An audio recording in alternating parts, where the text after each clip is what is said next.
Contamos con la presencia de un disertante, de un orador de realmente gran envergadura. Así que bienvenidos a todos los presentes, en principal al AGD de nuestro distrito 4895, el señor José Arroyos. También a nuestra presidente del club Rotary Club de las colectividades satélite de Parque Patricios, la señora Ruska Nikolova.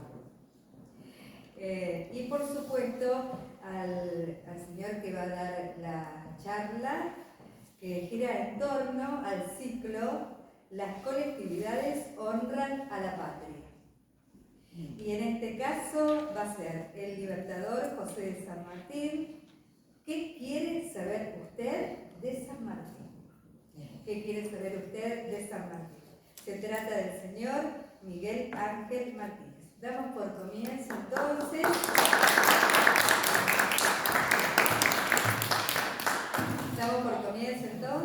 Con el sonido de la campana a la reunión con la presentación del disertante muy destacado en esta oportunidad, Miguel Ángel Martínez, ex secretario académico y ex docente de la Diplomatura de Relaciones Internacionales de la Universidad Abierta Internacional, secretario de Asuntos Académicos del Consejo de Honor de la Academia Latinoamericana de Historia Militar y miembro de honor de dicha academia. Miembro de honor de la Academia Peruana de Historia Militar.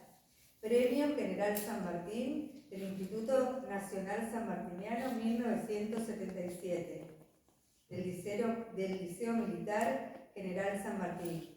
Autor del libro Las claves esenciales de San Martín. Vamos a hacer un recorrido breve por sus premios, que son varios. En 1977, Liceo Militar General San Martín, Premio General San Martín del Instituto Nacional Sanmartiniano. 1978, voluntario en el Regimiento de Infantería número 3, en el Paso Puyehue, durante la movilización ante las tensiones por el canal de Beagle, ascendido al grado de teniente de reserva. En 1982, voluntario en las instalaciones del Regimiento de Infantería número 1, en el Batallón de Logística para envíos a las Islas Malvinas.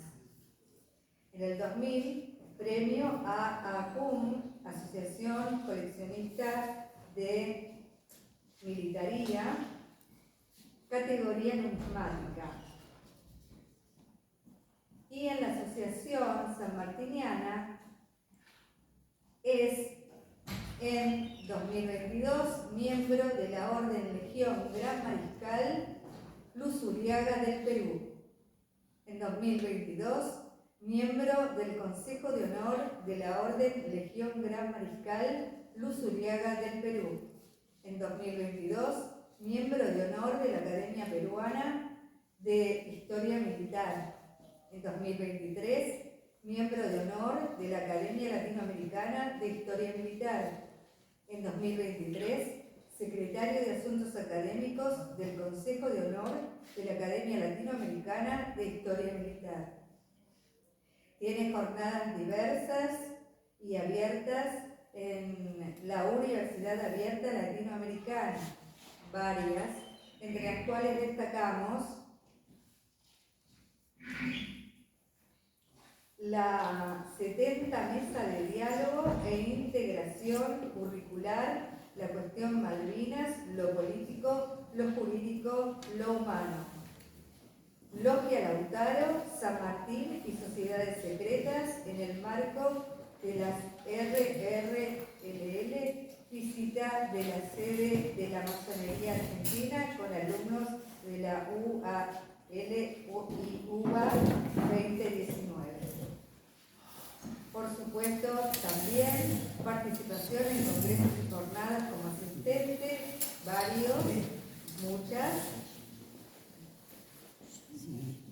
como Ministerio de Defensa, análisis de situación y conflictos, etc.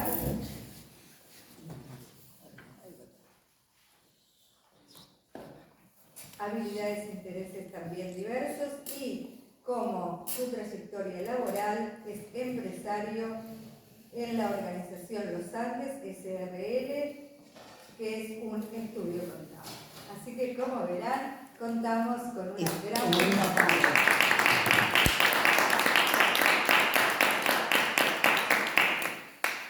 Bien, así que le damos paso para que, muchas gracias a la presencia de AGD y a nuestra presidente, y le damos paso para que pueda dar el desarrollo a esta importante charla, donde podemos, seguramente él va a dar su desarrollo y le vamos a poder hacer las preguntas que quiere saber usted de San Martín. Muchísimas gracias y un gran aplauso.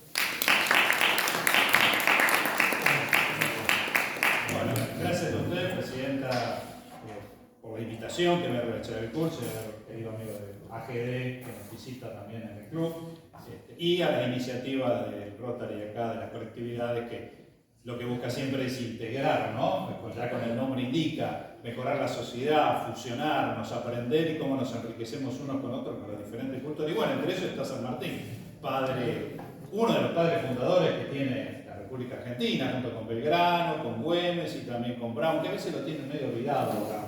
Parece que los barcos no andaban muy bien en esa época, pero funcionaban, hizo unas cuantas cosas este hombre. Así como primera medida voy a pedir que saquen una hoja, tema 1 acá, tema 2 acá. Calificar. Yo creí,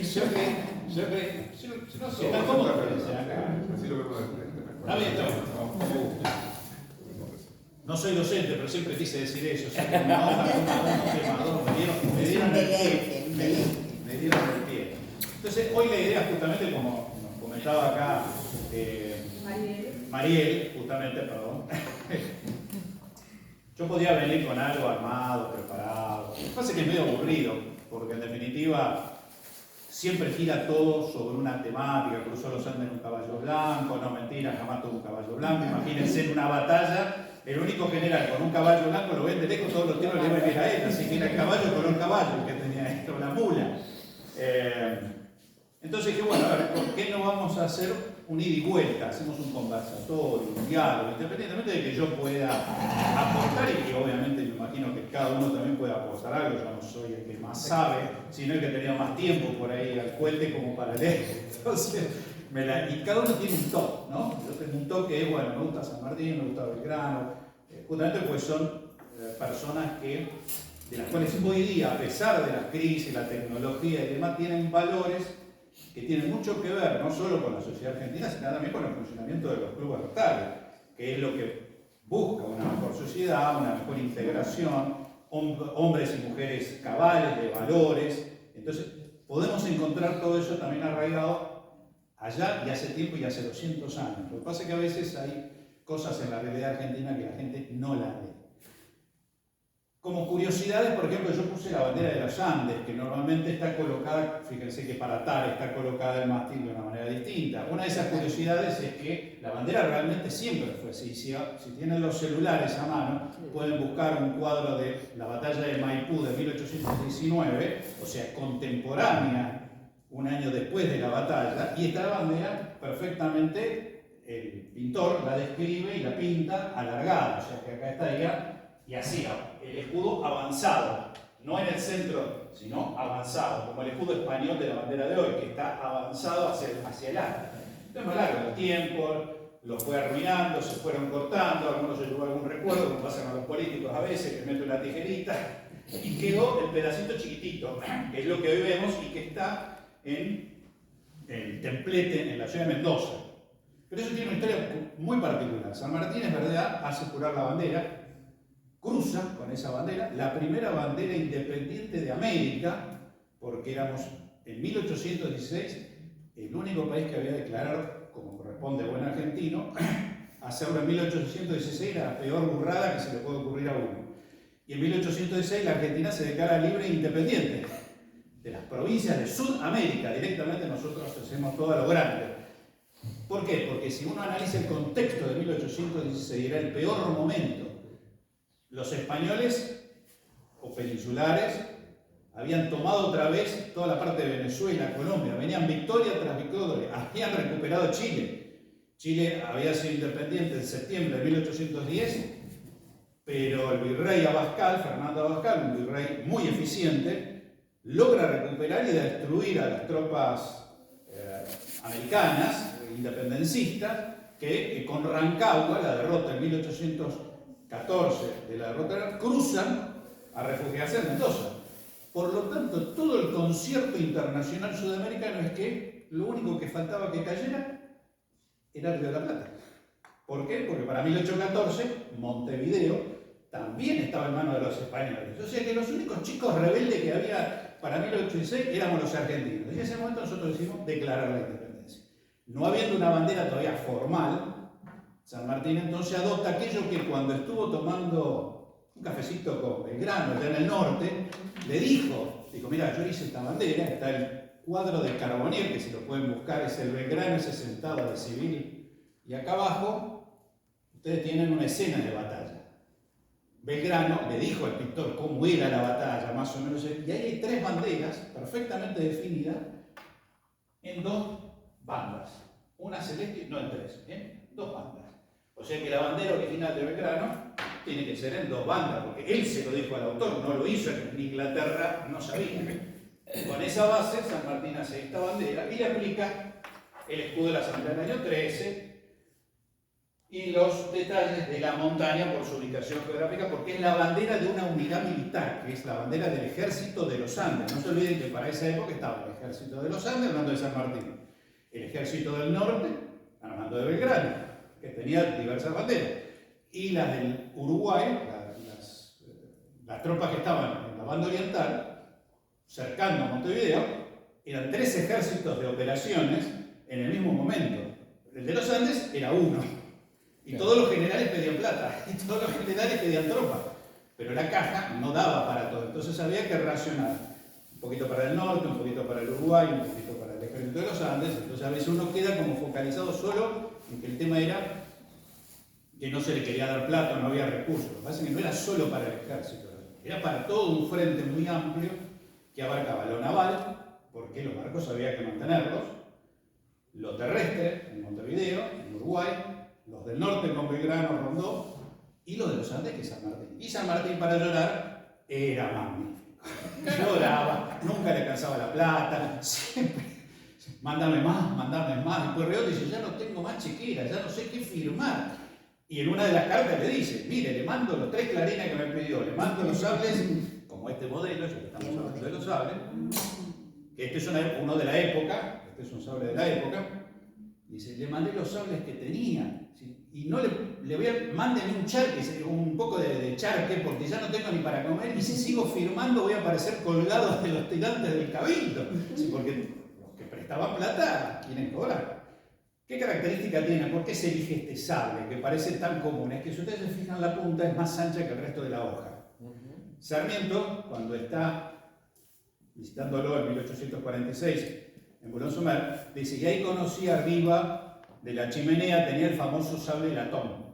¿Qué es este? Es un sable rústico, obviamente, para perder en combate, pero que tenía la particularidad, lo había hecho un inglés, Marchand se llama, en 1796, que usted imagínese un caballito al galope 30 km por hora. Este sable en mano, y esto le da un filo, por tener un peso mayor que el resto de la hoja, sí, un filo que es una gilet. Corta cabeza, pie, y así son las crónicas después de la batalla de Chacabuco y de Maipú, sí, que cuando estaban enterrando a los diferentes combatientes, era muy común ver las cabezas partidas al medio de un sablazo. Necochea cuenta, cuando estaba destinado con los granaderos en el norte, con Belgrano, está la sorpresa del Tejar. Son sorprendidos, los realistas los acorralan y al lomo de caballo, al pelo, que Necochea es el único que se salva.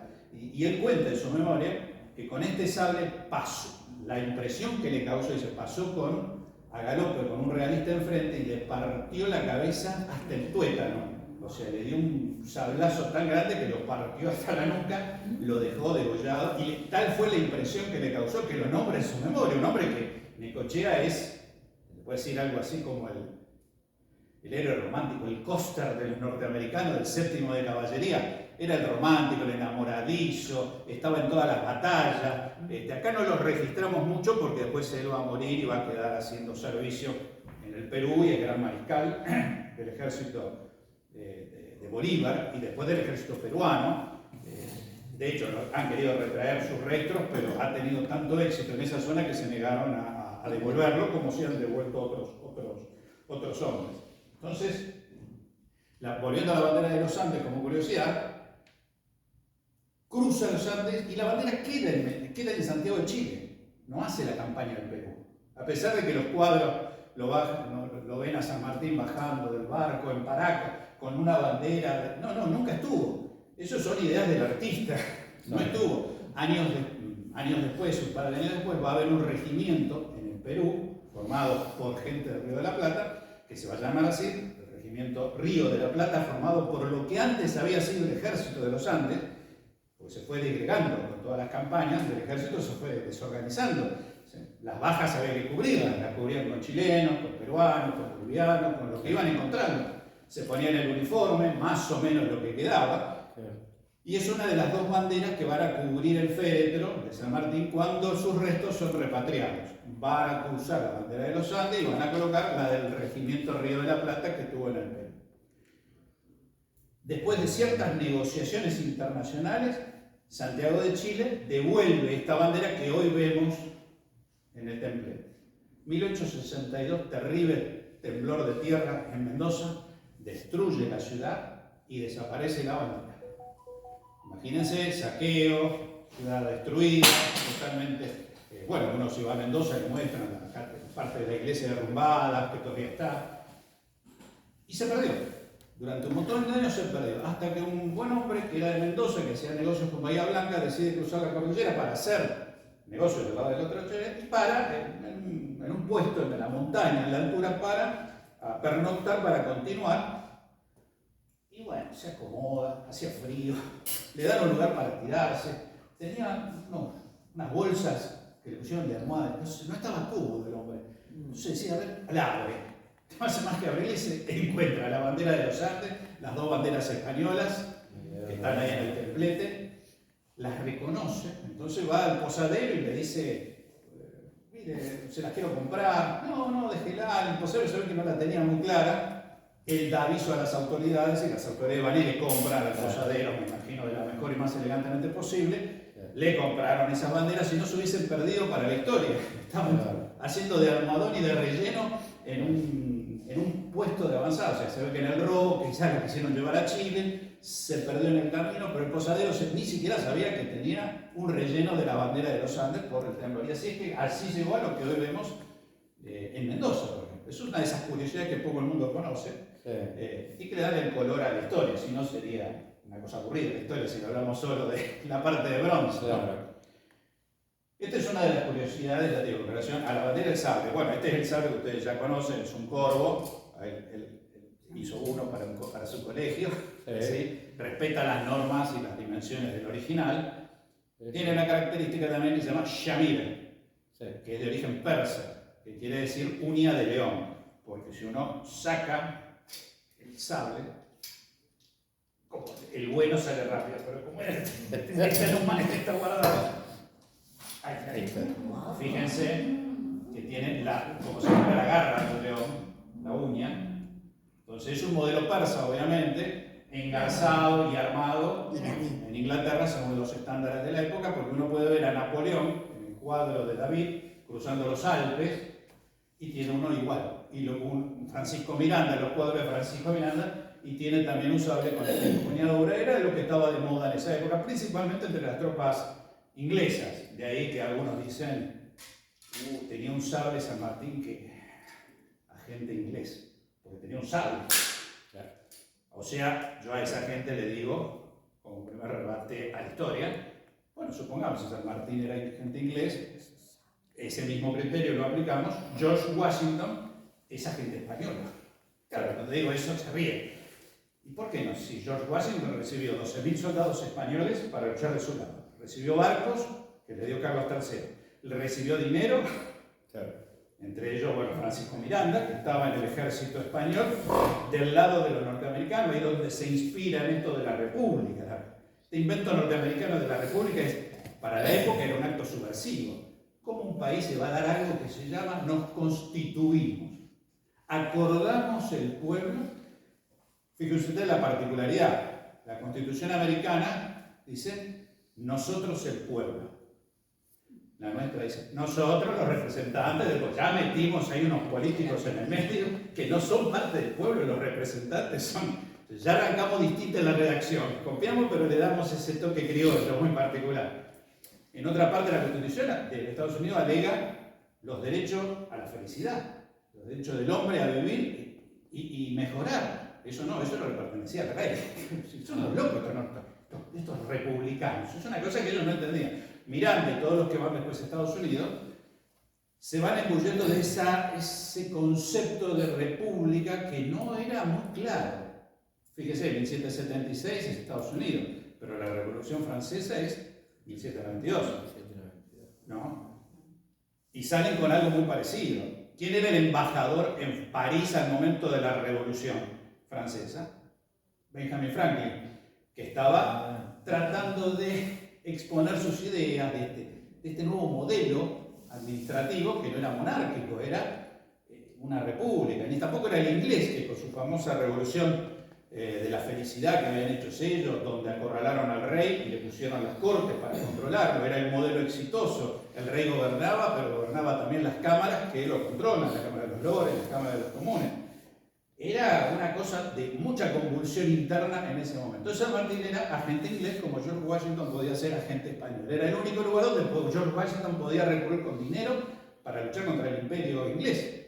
Entonces España es el único monumento de un latino que hay en el Congreso norteamericano, es un busto del general Galvez, que era el gobernador de Florida, que es el que le mandaba los recursos económicos a George Washington, porque si no, George Washington con las milicias no podía sostenerse. A su vez tiene el apoyo de Francia.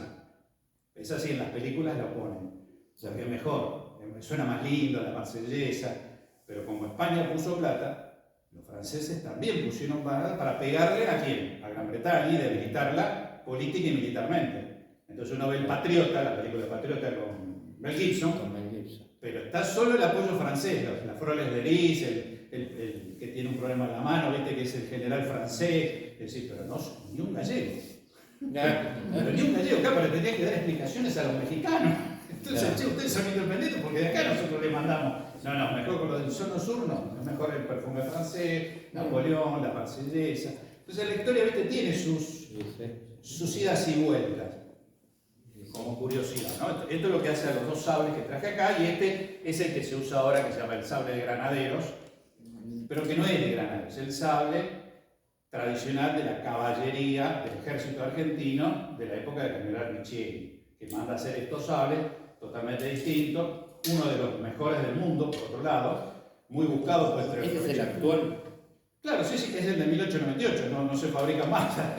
Es el modelo con el escudo nacional. Si uno va a Chile lo tiene igual, pero la vaina es de cuero. Si uno va a Venezuela y a Colombia, tienen un sable igual con el escudo de ellos, pero con vaina de madera. Como Argentina era potencia en la época de Richelieu y Roca, lo hicimos de chapa. Hicimos para que duren como duran hasta ahora. Y es uno de los mejores sables por calidad de material, por su balanceo y por su eficacia en el funcionamiento. Es una perlita, si uno lo puede comprar y lo guarda, uno cree que es el sable de granadero. No es de granadero, es el sable de la caballería de la época de Roca y de Richelieu.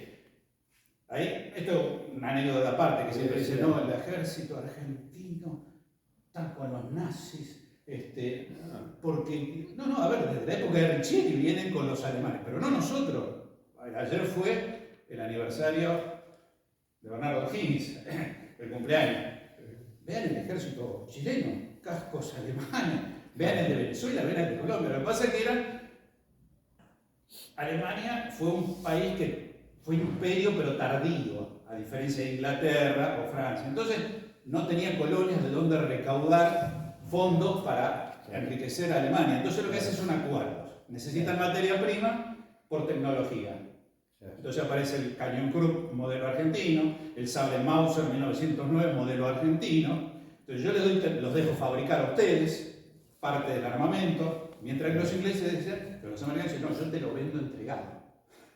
Entonces Richard dice, no, pero yo quiero fabricar, quiero tecnología. Bueno, te doy materia prima por tecnología. Entonces todos los países de Bolivia hoy mismo, vean los uniformes de Bolivia, con los plumas acá, y todos alemanes. Si no es un modelo argentino, es un modelo regional tras materia prima por cambio de tecnología. Entonces, bueno, cambiaron el mundo, terminaron los alemanes, perdieron la guerra, después nos hicimos con uniformes más americanos. Se van ayornando.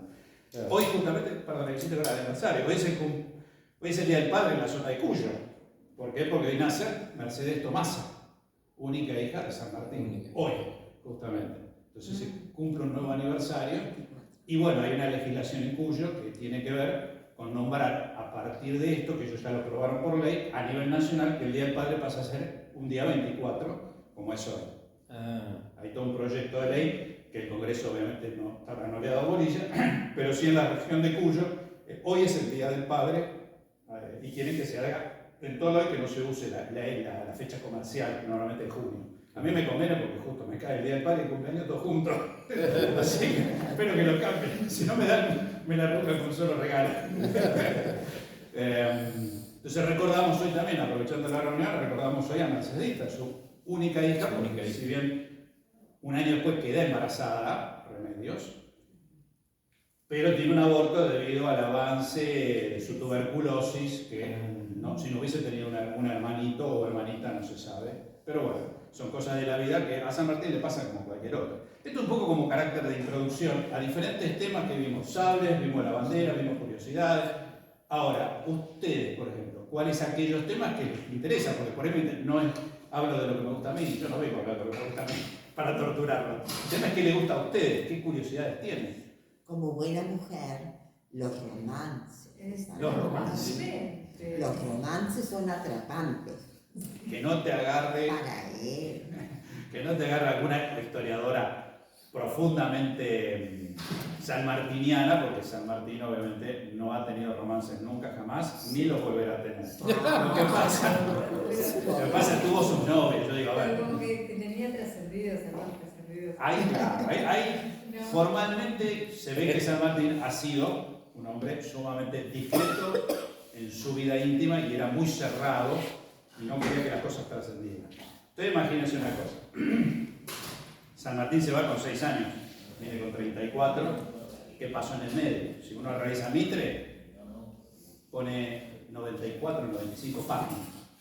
Ustedes sabían. Si uno agarra a José Pacífico Otero, llega a 180 páginas, 34 años, 30 años de vida de San Martín, o 32. Y si uno va a Barcia 3, le da 250 páginas. Y después tenemos 8 tomos de lo que hizo en 10 años. De esos, San Martín se fue de acá, hablaba español, tocaba la guitarra que le había enseñado Fernando Sor, uno de los muy buenos guitarristas de la época, concertista. O sea, el hombre tenía esas cualidades. Yo me imagino la fiesta de cuartel, las novias, el primer beso. Es decir, es lógico, era un ser humano. San Martín no sabía que iba a ser San Martín en bronce. Mire qué porte. ¿Cómo? ¿Qué porte tenía San Martín? Sí, aparte que lo ayudaba la altura, era una persona. Presencia. La presencia. Entonces, todo eso le sumaba. Después viene acá y se enamora de esta chica juvenil de 15 años, 14 años, según depende de los autores, que para la época era más o menos lo tradicional, no es que se estaba haciendo ningún acto, hoy sería juzgado, pero bueno, no se puede analizar la historia para los modernos de aquella época. Después que hizo no, se le atribuyen hasta de eso. Ahí hay hasta gente de lo que hoy se llamarían fake news de la época, porque quien va ascendiendo en esas escalas de poder tiene enemigos permanentes. Le siguen fabricando historias, corrupción, se llevó dinero del Perú, amantes que por ahí no eran amantes, sino que con mujeres casadas. Una cosa era que si tenía un tachangó, como le dicen, con alguna viuda, pero tampoco, no era casada, con su mucama de su propia esposa, con Jesús, es decir, cosa que hasta de mal gusto le fabrican. Entonces, bueno, después hay una construcción, después está la famosa protectora, En el Perú, claro, pero amiga de Manuela Sáenz. de Manuela Sáenz, Rosa Capuzzaro, Manuela Sáenz, mujeres que eran de armas llevar, no eran bravas, de hecho San Martín le da mucha importancia al trabajo de inteligencia, que era la función que tenía la mujer, de sacar informaciones en las fiestas de los realistas, o pasar mensajes, hacer de espías, porque bueno, era la función social, no eran combatientes naturales, no era su función de la época. Hoy son combatientes naturales, igual que un hombre, hacen la pista de combate, pilotean helicópteros, están en los tanques, las hemos visto, las hemos visto marcando drones. El mundo cambió, pero para esa época la función tenía un rol o de espionaje. Pero Manuela Sáenz sí. Sí, pero son casos los menos, Claro. son los menos casos. En general eran más de información y clandestina que donde se no nutre.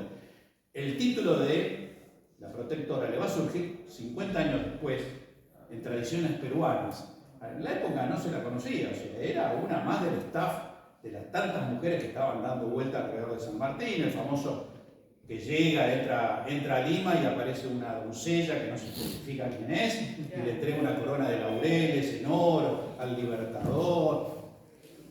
Y él la rechaza y dice que no ha hecho nada para merecer eso. Muy romántico, pero bueno, es la historia que se va a hacer 50 años después de los hechos, 60 años después, de la construcción de una identidad nacional. Entonces está bien tener héroes, tener demonios, y se va construyendo. No era tan público como puede ser la de Monteagudo, Belgrano, bueno, pero ahí estaba en el límite Belgrano, estaba en el límite.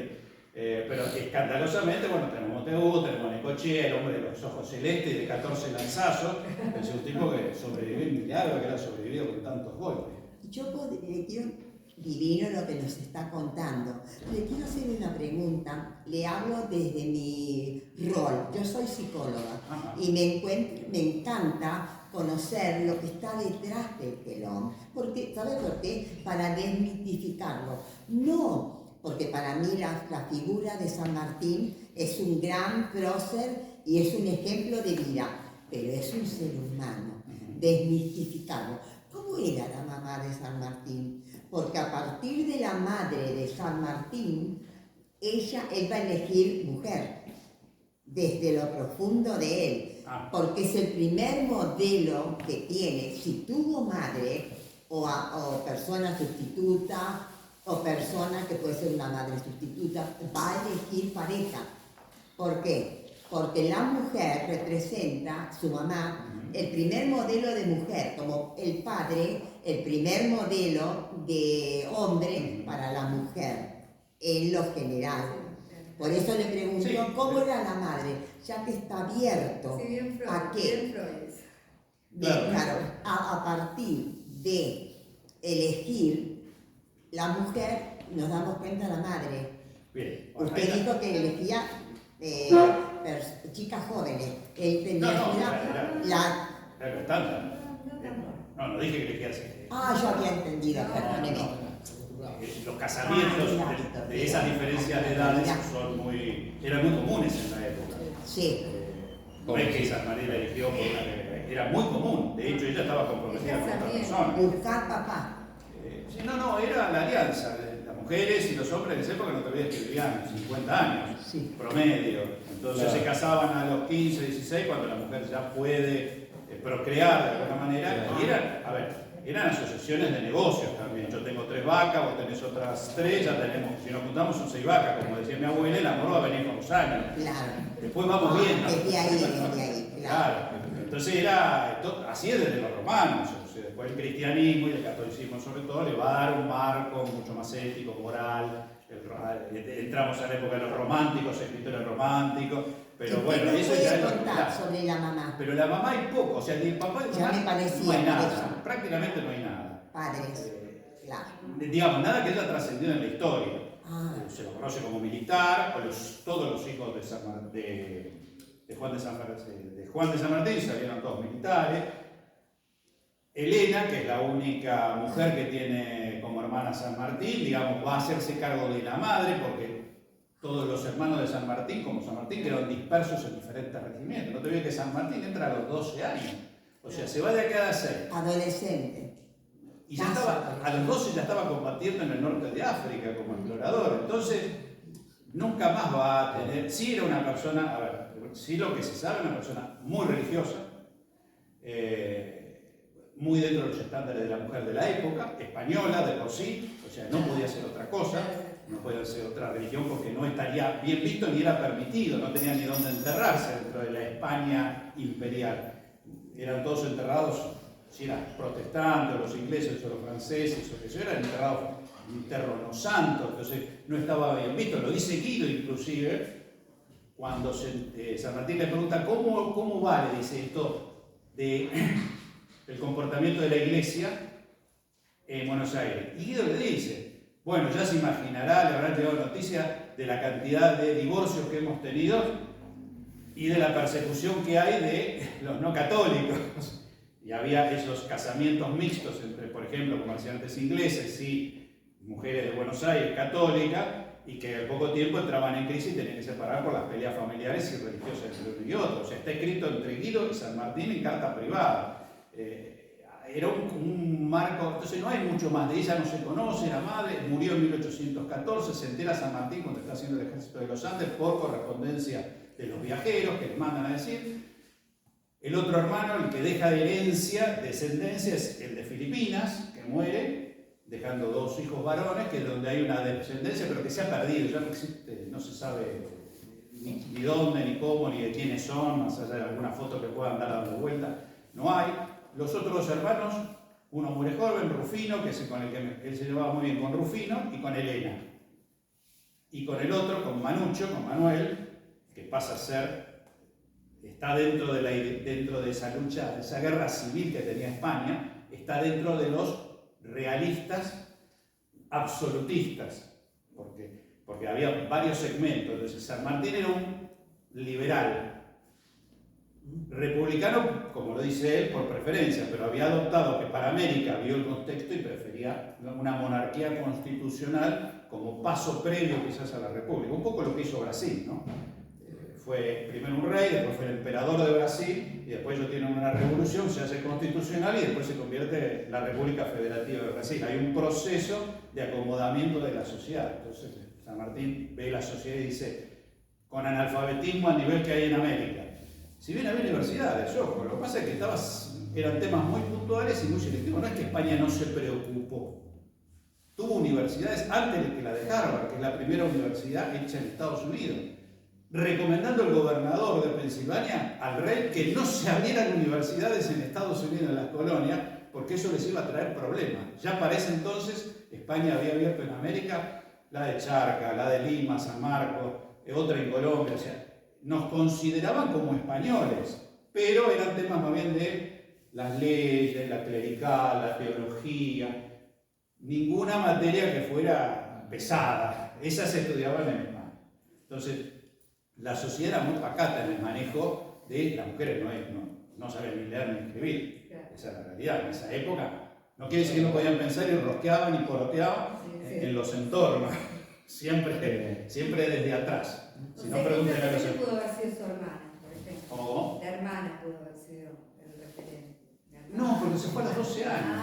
Claro. Él mantiene una buena relación, correspondencia con esos 2 hermanos principalmente. De hecho, cuando él muere, testamenta que se le dé a la hermana, no recuerdo si 100 libras anuales o equivalente a eso, hasta que se muere, y una vez que ella fallezca, el 50% a su sobrina, que era Petronila, que va a ser una gran artista de música y de arte, por ejemplo, y tampoco va a dejar descendencia. O sea, no hay una descendencia directa de San Martín que llegue al día de hoy. Cuando uno dice, necesitamos, viste, los memes, sangre de San Martín, bueno, no hay, se ha perdido. Era una sociedad patriarcal, digamos. Sí, ¿no? Era sí. Española, muy católica, Inquisición, virrey absoluto.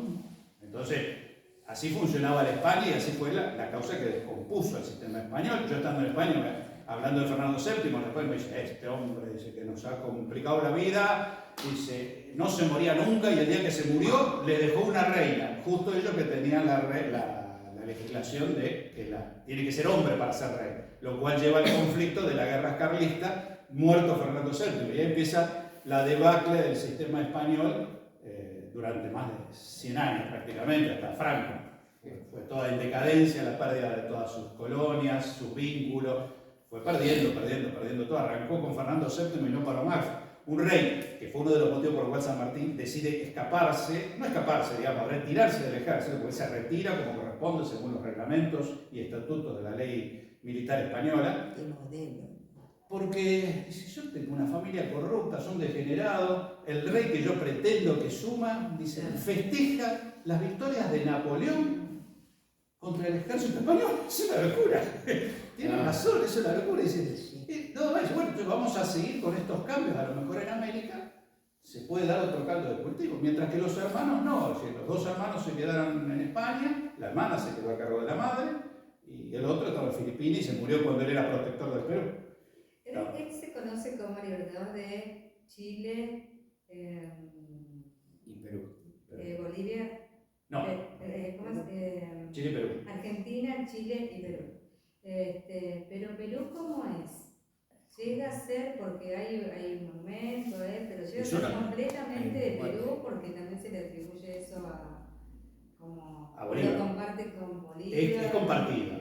San Martín crea y da la independencia, la consolida Bolívar con la batalla de Ayacucho. Ajá, claro. Porque no estaba definido. Como pedirle, necesitaba tropas. Ahí entramos en un terreno que tiene que ver específicamente con la política y que normalmente en la historia argentina no se ve. Cruza los Andes, Claro.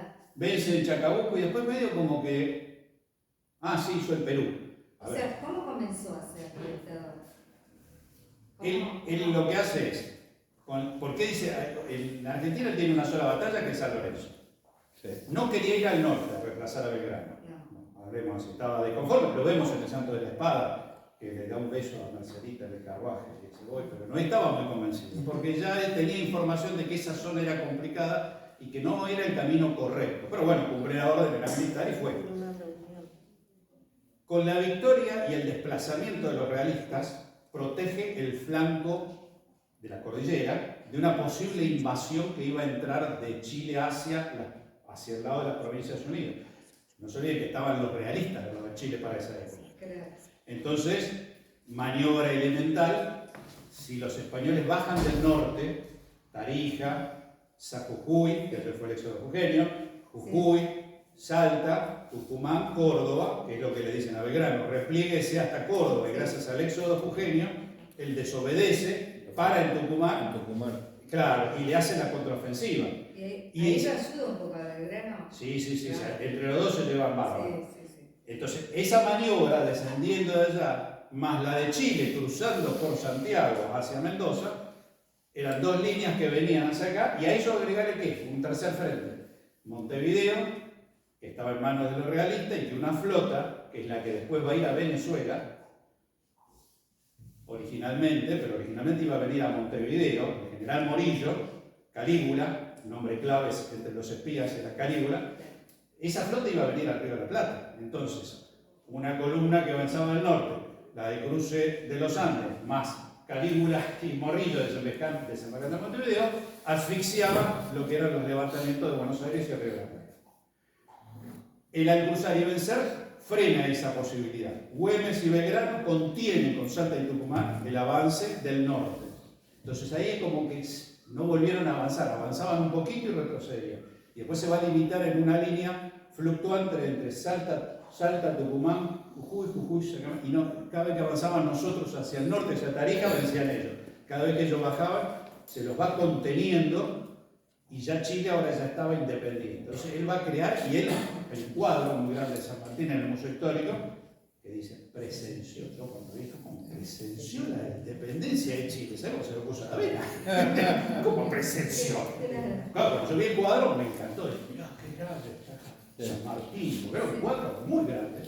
Claro, pero más cerca, presenció. Claro, yo dije, a ver, pensemos.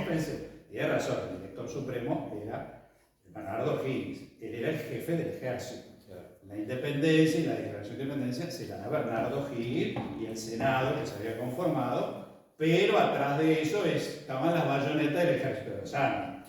Pero desde el punto de vista legal es correcto lo que dice el cartel. San Martín presenció la independencia. Y cuando va a Perú y hace la campaña, lo cual nosotros como argentinos nos Por eso San Martín liberó Argentina y Chile y Perú. Argentina. Pero no, Argentina no liberó Perú, porque no había tropas argentinas, había una división de los Andes que respondía a San Martín en forma voluntaria, o sea, tenía lo que podríamos decir una soberanía flotante. Claro, exacto. Es una situación un poco incómoda. El ejército de los Andes, por la anarquía del año 20, queda sin un mando de gobierno, de donde emanan las órdenes, y es Chile la que asume ese rol, le da soberanía a sus oficiales, paga los sueldos de todos los oficiales del ejército de los Andes, le da los premios militares obtenidos por las batallas, pero San Martín le dice a uno de sus 3 mejores amigos, O'Higgins era uno, le dice que él mantiene el control sobre lo que es esa división en particular que responde al acta de Rancagua, donde los oficiales le reconocen a él que él debe ser el jefe. Ya no hay un mando como eso en un gobierno, te le dice, usted no es más el jefe, usted es el gobernador. Bien. Entonces él tiene el poder de decir, pero cuando los oficiales de Rotario le dicen, vos sos el gobernador, él está condicionado a todos los oficiales, les debe favores a todos, porque su mando existe porque lo están apoyando. Es una situación de mando incómoda. Acuérdense cuando renuncia a Perú y decide irse, le dice a Guido, si yo tuviera que tomar alguna medida, tenía que tomar algunas medidas militares fuertes contra gente que me ha acompañado desde el Río de la Plata. Él tiene una interna voraz, carnívora dentro de su mandato. No le es fácil articular lo que es la política. A él no le gustaba la política, pero tuve la desgracia de ser hombre público, Juan. Tuve la desgracia de ser hombre público. O sea, él detestaba la política, la rosca, el poroteo, lo que ya estamos acostumbrados los argentinos. Entonces tiene una rosca que su mando realmente surge de la división de los Andes, de los oficiales que dicen, bueno, seguimos con tu proyecto que me parece lo más razonable, vos sos el jefe, creaste las unidades de combate, somos eficientes, avancemos y expandamos nuestro. Pero es Chile la que va a financiar principalmente toda la campaña de liberación a Perú, a lo cual también se le critica y lo consideran traidor a San Martín, porque le pasa lo mismo. Una vez que el ejército chileno, así llamado, ahora llamado Ejército Unido, que es el de Chile y en la división de los Andes, unidos, desembarcan en Paracas, ese ejército va con fusiles, ropas, sables, caballos, para equipar a los peruanos que quieran sumarse. Lo que pasa es que los peruanos no estaban muy convencidos de eso de, los muchachos vienen y me hablan de libertad, somos todos iguales. Y si nosotros ya vivíamos en un acuerdo con el rey, no estaban muy convencidos de ser libres.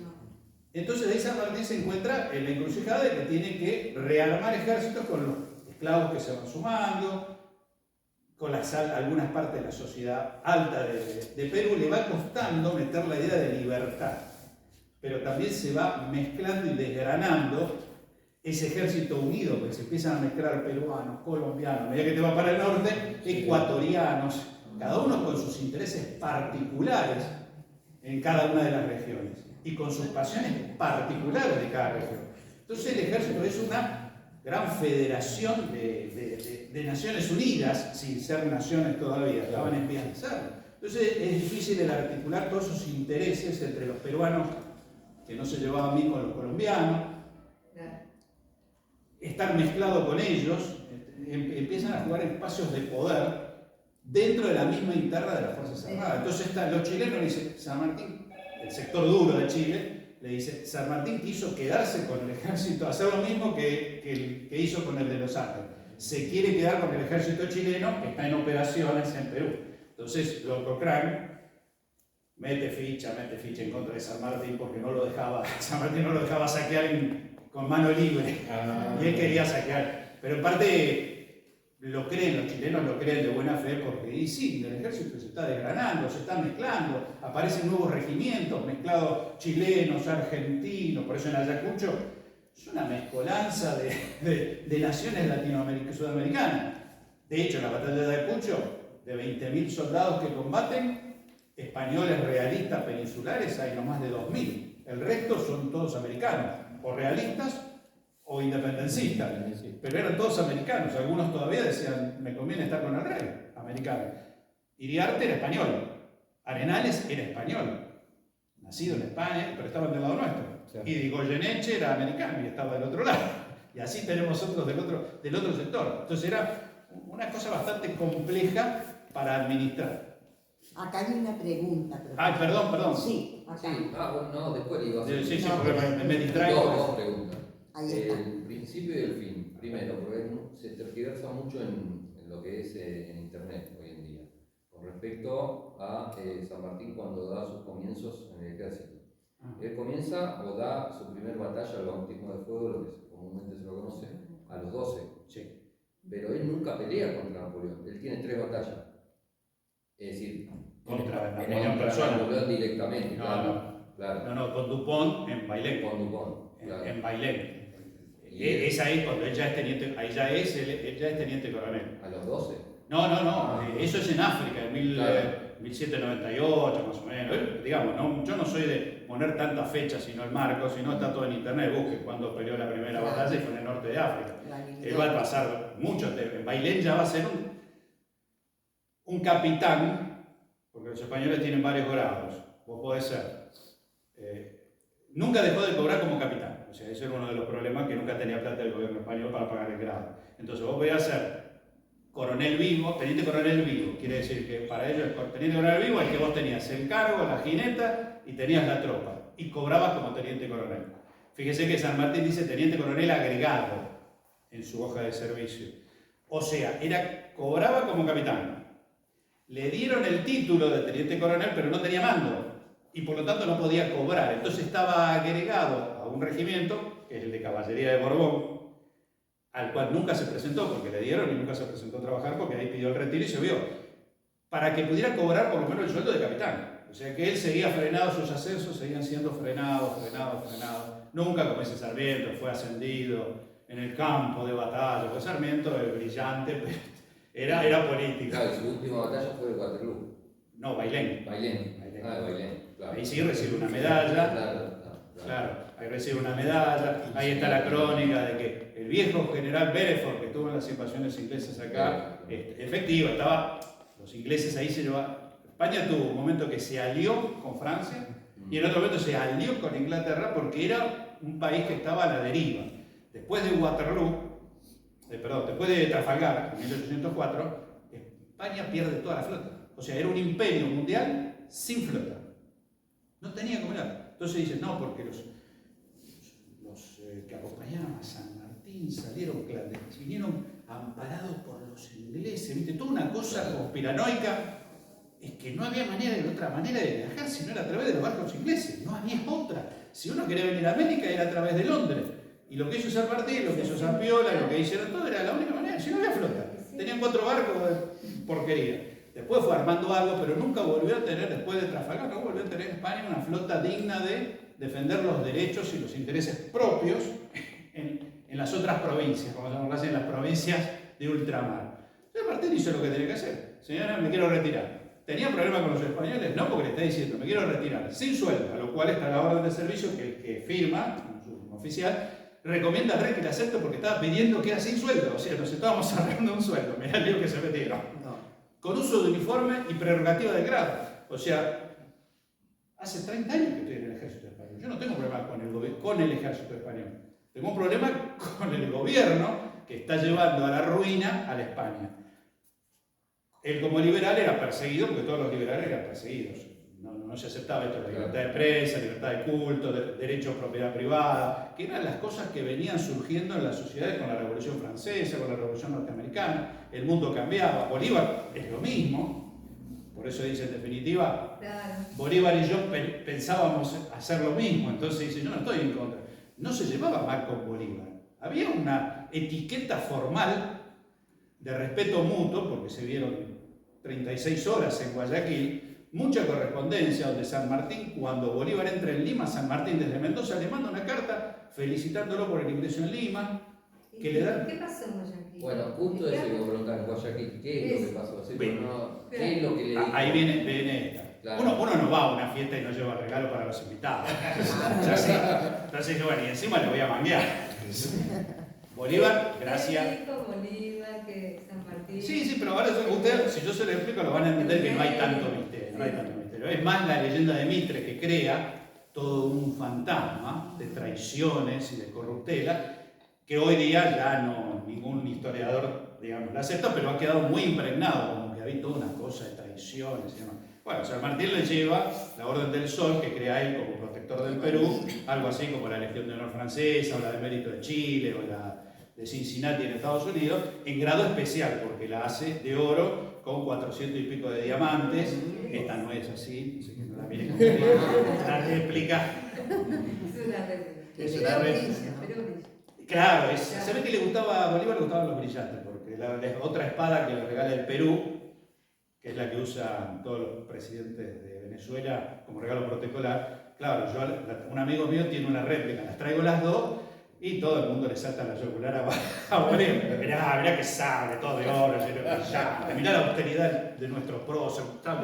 Parece que el otro se lo regala a Perú, es un sable de protocolo, oro macizo, brillantes, esmeralda. Para la vitrina. Era para la vitrina, era para el ceremonial.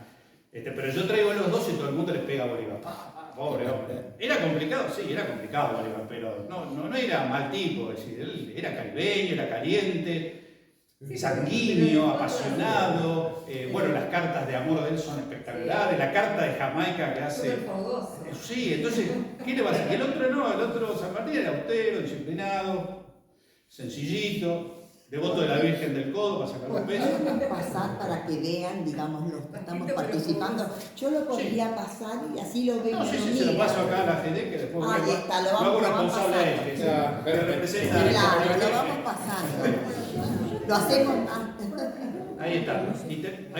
Te paso esta otra, de allá para acá, si se cruzan. Esta es la máxima condecoración que entrega la República Argentina, que es la Orden del Libertador San Martín. Esto es en Gran Cruz.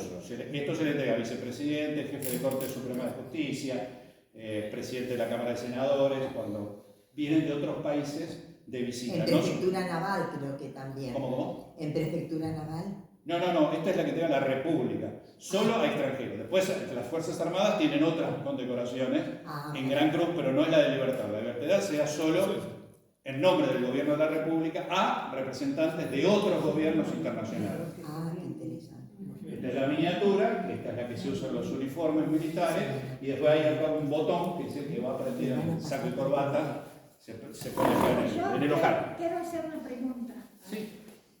San Martín luchaba por tierra y por mar luchaba el de Guillermo Bravo. ¿Es cierto que ellos dos físicamente nunca se cruzaron?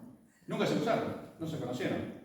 No, cada uno sabía quién era el otro, pero nunca físicamente se cruzaron. Claro, nunca se cruzaron, nunca se vieron.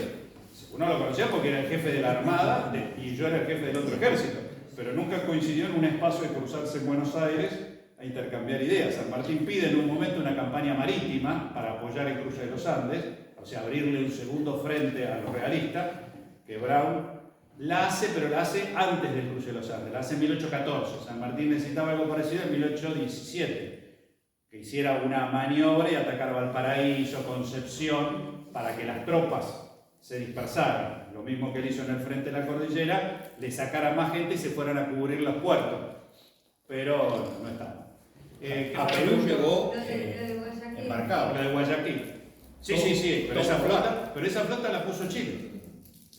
Esa flota, la Argentina puso un barco de españoles que venía, que se insubordinó al alta mar y se entregó en Buenos Aires.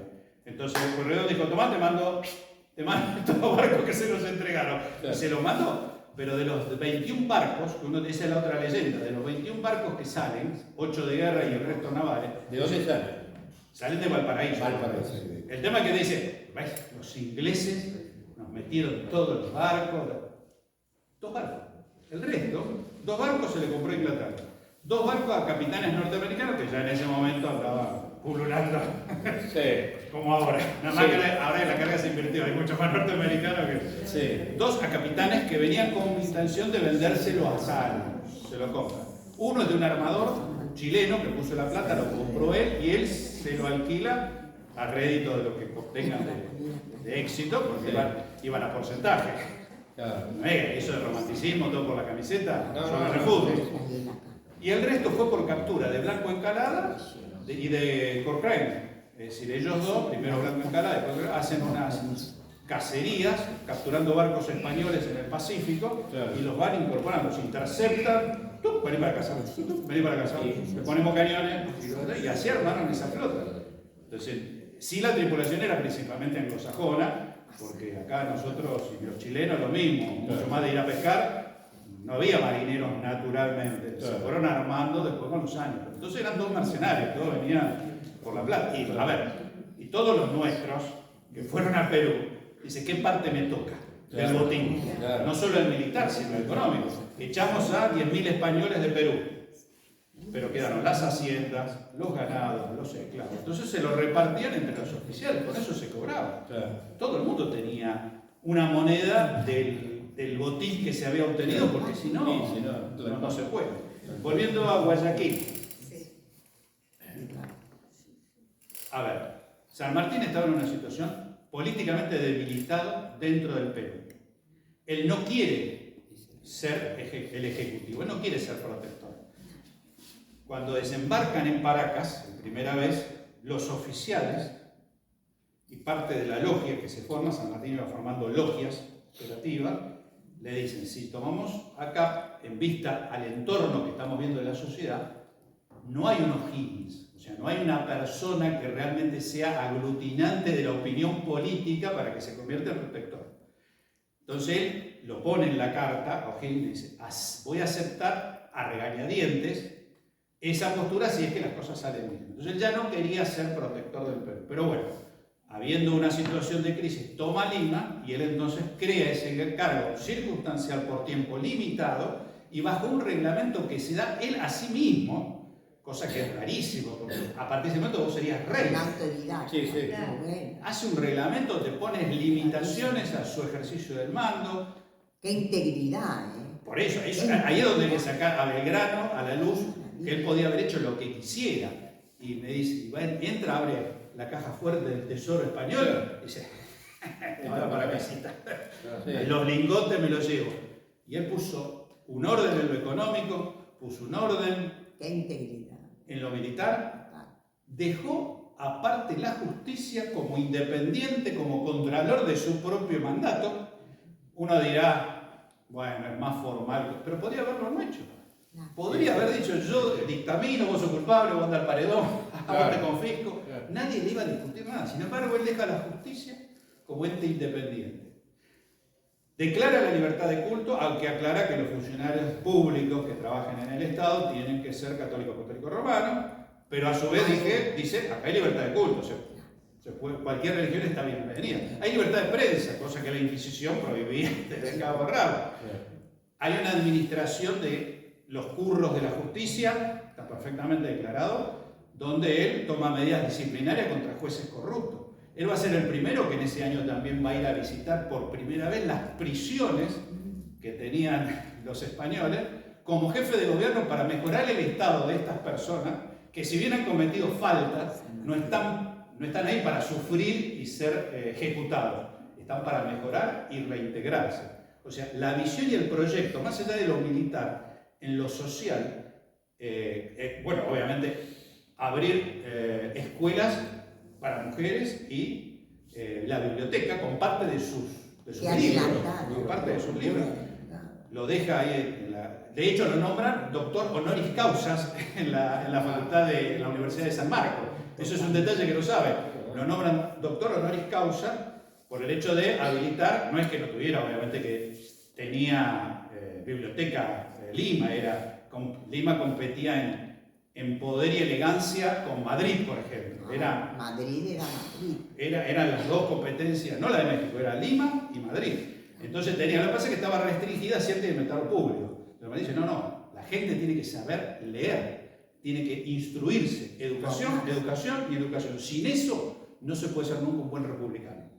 Entonces dice, bueno, tenemos el camino intermedio. Arranquemos por el lado de una monarquía constitucional donde el pueblo se pueda reflejar en esas cámaras hasta tanto después el pueblo pueda hacer y ser consciente de los derechos y obligaciones que asuma ser un ciudadano en una república. Por él hablaba mucho de Estados Unidos. Dice, si los líos que tiene Estados Unidos, con una sociedad más organizada, mejor educada y demás, ¿qué podemos esperar de los países de habla hispana? A su amigo Prieto le manda una carta y dice, usted sabe que tengo que caer en que yo estaba equivocado y que usted tenía razón. No se puede ser republicano en países de habla hispana. Sí, estaba entregado ya, claro, porque había que cambiar muchas cosas de la sociedad. Por eso decía que era como que necesitaban una especie de autoridad así tipo... Es fuerte. Él Fuerte. siempre gobernó, él siempre propuso gobiernos fuertes. Fuertes. Y con respaldo, y sobre todo siempre por respaldo militar, porque sabía que los muchachos empresarios, los caudillos nuestros, como los caudillos del norte, de Centroamérica, eran chicos rebeldes y trataban de forzar. Entonces acá tiene que haber una mano fuerte que gobierne, que es lo normal. A ver, si uno toma la historia, no inventó nada nuevo San Martín. Ante un proceso de descomposición, por ejemplo en aquel año 20, va a surgir una figura fuerte que aglutine y ordene. En el caso de eso fue Rosas. Pero se ve a Francia, Revolución Francesa, caos, ejecución, y va a surgir una figura fuerte que es Napoleón, que va a ordenar ese caos que hay. Cromwell en Inglaterra. O sea, a cada momento de crisis, la misma sociedad busca a alguien de donde agarrarse. Hay que ordenarse, o sea, porque todo uno hace lo que quiere. Entonces surge de la misma gente un movimiento que dice, entonces no es, pero él no quería asumir ese rol. Ese es el problema que tenía, él no quería asumir ese rol de dictador. Porque tenía conflictos personales en su noche con la almohadita que no le cerraba. Por eso él en definitiva dice, bueno, ante Guayaquil y ante una crisis que él veía que se le estaba escapando de la mano, decide, bueno, abandonar el Estado público y dejarlo a Bolívar, que tenía otra personalidad. Y otra postura. Tenía un ejército que había quedado liberado de casi, según depende de los autores, pero vamos a suponer 9.000 hombres. Había terminado con Quito, había terminado con los enemigos, le quedaban los Pastos en algún lugar, en la localidad de Pastos, que siempre fueron rebeldes, chicos, un grano en la cara, que complicaron a Bolívar toda la vida. Entonces dice, bueno, que venga él. Y es lo que hace, Bolívar entra y entra como dictador. Como dictador. Por eso en Perú muchos no les simpatiza demasiado la figura de Bolívar, porque entró a sangre y fuego. Sí, incluso lo llegan a tratar de tirar. Eso estuvo un montón. Pero el tipo era lo que era. Era lo que era. El personaje romántico, el personaje no sabía ni dónde estaba, no intelectualmente, digamos, quiero decir, no sabía en lo que... Fanático. Era claro, él era apasionado. A ver, ¿a qué persona se le ocurre en su juventud estar en Roma y hacer el juramento ahí en Roma diciendo, yo voy a ser el libertador, un hombre joven, voy a ser el libertador de América? Él se autoimpone esa condición, adelante unos amigos, se reía, me imagino. ¿Qué tomó? Aparte de ganar todo, o sea, él perdió todo.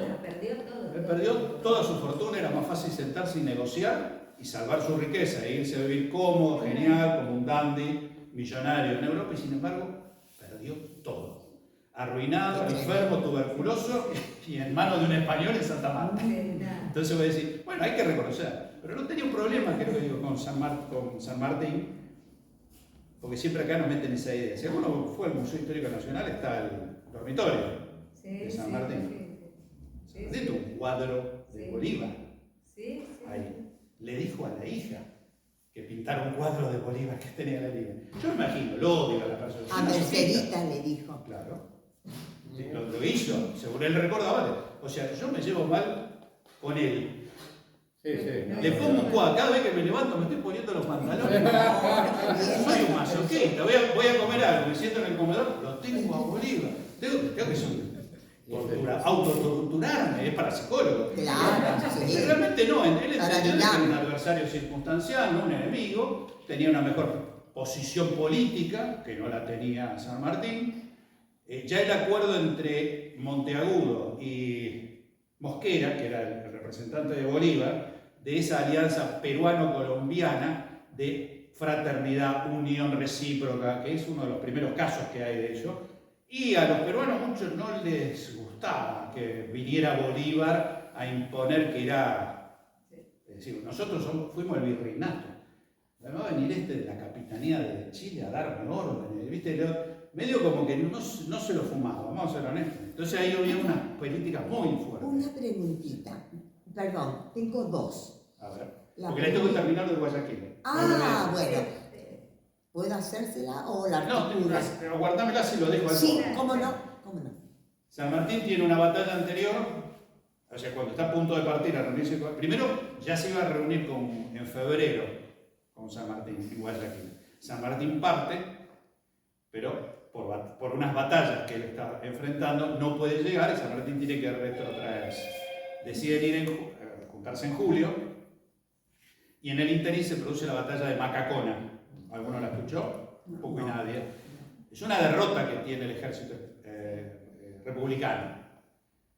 A ver, en esa época existían los agregados militares, que habíamos hablado, en otros países. Entonces estaba lleno de colombianos y algunos agentes del ejército de Bolívar para colaborar en la comunicación entre las dos tropas, el Libertador del Norte y el Libertador del Sur. Sabe que su posición está débil.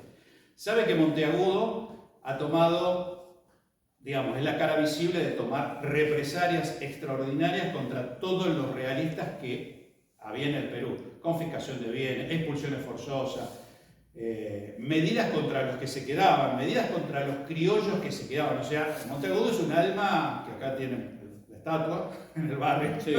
ahí se le da, ¿no? Una persona muy fuerte, muy complicada, muy inteligente, brillantemente inteligente, pero terriblemente apasionado y enamoradizo, por eso lo terminó Ay, matando a Monteagudo. Se ve que estaba con la mujer de alguien que no debería estar. Entonces le metieron una puñalada. ¡Wow! ¡Qué adelantado!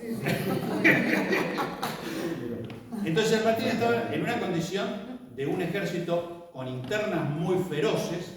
Bolívar sabía todo esto, no era ningún tonto. Cuando el general Canterac baja de la sierra, donde después de abandonar Lima, el virrey se va a la sierra. Pero en el puerto de la fortaleza del Callao queda Rodil con refugiados españoles y con tropas y cañones que no se rendían. Cuando Canterac baja y va en dirección al puerto de Callao, San Martín prepara una posición defensiva como para esperarlo y dice, bueno, acá vamos al choque, y seguramente ahí se podría haber definido la situación. Canterac, que no era ningún militar improvisado, ve la posición, duda de su propia fuerza y decide seguir calladito la boca por el camino para ingresar al puerto del Callao, a la fortaleza. En el interín, Las Heras, Necochea, Cochrane le llenaron la cabeza para volverlo loco. ¡Ataca! ¡Ataca! ¡Ataca! ¡Mándame esto! ¡Ahora! ¡Lanza! Y San Martín, no. A lo cual la presión de los oficiales se va incrementando. A tal punto que se rompe la paciencia y le dice, el general ya tomó la decisión, me voy a dormir. Se fue. Lo dejó y se fue a dormir. Porque ya vio que no iba a enfrentarse. Cuando entra Canterac al Callao, dijo, la fortaleza va a caer en 7 días. Y efectivamente, a los 7 días salen las tropas, se habían comido todo porque estaban cercados, no tenían alimento, ¿verdad?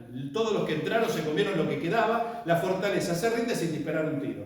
O sea, San Martín tenía razón. Los otros querían un combate final, cuerpo a cuerpo. Eso ya le pone mal humor a todo el entorno de la gente. Todo eso lo sabe Bolívar. La Intendencia de Lima decide dar 500.000 pesos de la época, vamos a poner hoy $500.000, como premio a los libertadores. San Martín dice, bueno, $500.000, Las Heras, Necochea, tenemos La Valle, bueno, repartimos, somos 10, tanto para cada uno. Chao, se pudrió todo. Pues Las Heras dice, escucha, yo soy Las Heras, soy el jefe de operaciones, yo necesito un cheque más alto. El otro está lo mismo. Entonces todos cobraron más o menos proporcional y se da cuenta que eso generó un muy mar de fondo. A tal punto que renuncian y se van a Chile. Ya eso es como que no atacamos a Canterac y no me gusta cómo repartiste los dividendos, me voy. Y se fueron, lo dejaron a San Martín solo. Todo eso lo sabe. San Martín entonces llega y le manda una carta diciéndole a Bolívar, que ya había veces, dice, bueno, yo ahora voy a partir para Guayaquil, dice, y espero abrazarlo en Quito. El mismo día que él le manda esas cartas, el otro, que era muy avesado, una persona de política, no, él llegó primero a Quito. Él llegó de Quito a Guayaquil, llegó rápidamente, ocupó la plaza, mandó a votar, Vos sos sanmartiniano, vos no votás. Vos sos bolivariano, vos votás. Vos sos bolivariano, vos votás. O sea, en una elección totalmente legal, como corresponde, Democracia. votaron todos los bolivarianos, votaron todos los bolivarianos, y dijo, bueno, Guayaquil quiere ser colombiano. Entonces, listo, ya cuando San Martín se entera, ya está, ya estaba cocinado. Entonces, los temas que van a hablar que era el objetivo de Guayaquil era, primero, apoyo no de Bolívar a sumarse a Perú para dar por terminada la campaña con el virrey que estaba en la sierra. Situación de Guayaquil, que con esto ya quedó cocinado. San Martín dijo, yo preferiría que los pueblos elijan y no ser impuesta una forma de gobierno. Él siempre buscaba ese tipo de soluciones, pero ya está consumado, ya han hecho consumado. Y formas de gobierno. Bolívar prefería un sistema republicano, muy inspirado al sistema americano. San Martín uno monárquico, constitucional, a lo cual Bolívar deja claramente diciendo que él de ninguna manera va a apoyar un sistema monárquico. Sí, lo que después hizo. Después hizo una república con presidencia vitalicia y con derecho a elegir sucesor, sí, más o menos. Bueno, ahí demuestra el otro yo del doctor Merengue, ¿no? O sea, la otra personalidad de Bolívar, de que si bien por un lado era una cosa, Dual. sí, usaba la política, es decir. Sí. No, por eso, es lo que vemos hoy en día en los diarios, a nivel mundial, intereses, pasiones, no hay otra. Entonces, de las tres cuestiones, San Martín no logra ninguna de las tres. Si bien le manda, es verdad, Bolívar le manda tres batallones, pero están restringidos al uso de Lima. Y San Martín lo necesitaba para hacer la campaña al mando del general de las Heras, al mando del general Arenales, a través de la sierra. Decía, una columna avanzaba por ahí, que ya Arenales había demostrado ser un eficiente combatiente en esa zona. Alvarado iba a ser por el lado de la costa y acercarse en pinza sobre el Cusco y aplastar de esa manera, pero tenían órdenes de los colombianos, tenían órdenes de no poder salir, estaban como policía, o sea, no, lo cual fueron complicados, hacían líos, se peleaban con los de otros países, que hasta que el gobierno, después de que se va a San Martín, le dice, tomate los barcos, y se los echó a todos, los metió en los barcos y se los devolvió a Bolívar, porque eran más problemas que solución los colombianos.